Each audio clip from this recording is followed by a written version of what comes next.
আসসালামু আলাইকুম। আমি এখন আছি মার্কেট স্ট্রিটে নবাব হোটেলের সামনে। এখানে ওদের গরুর মাংসটা ট্রাই করবো, আর কি কি খাবার আছে ট্রাই করবো। চলো। নবাব হোটেলের ভাত নিয়ে এসেছি। এটা হচ্ছে বাসমতি চাল। আর সাথে হচ্ছে একটা ডাল গোছ নিয়ে এসেছি। ডাল গোছের প্রাইস হচ্ছে 70 রুপিয়া। 2 পিস থাকবে।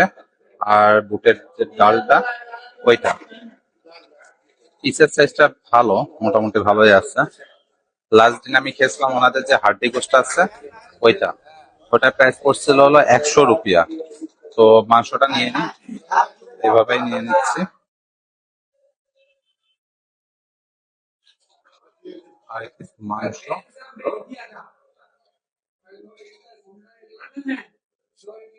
মাংসের সাইজ গুলো যথেষ্ট পরিমাণে বড় আছে, যথেষ্ট পরিমাণে। এই এক পিস মাংস আর এক পিস সাইজ, টোটাল এটা হচ্ছে 70 রুপিয়া। তো ডাল করতে ট্রাই করি।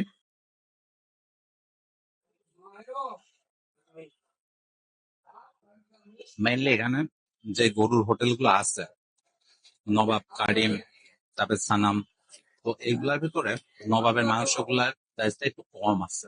তো আপনারা যারা বাংলাদেশ থেকে আসবেন, নবাবের মাংস খাইতে পারেন। তবে একটা সমস্যাটা কি, এদের ব্যবহার ভালো না।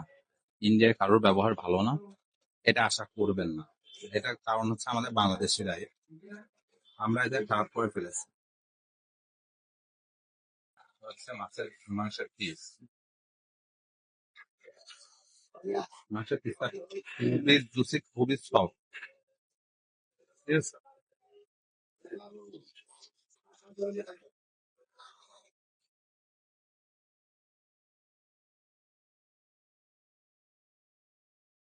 তো আজকের ভিডিও এতটুকুই। আমার ভিডিও ভালো লাগলে একটা লাইক, ফলো, শেয়ার করে দিতে পারেন। আর অবশ্যই সাপোর্ট করবেন অনেক ভিডিওর জন্য। যারা দেখতে চান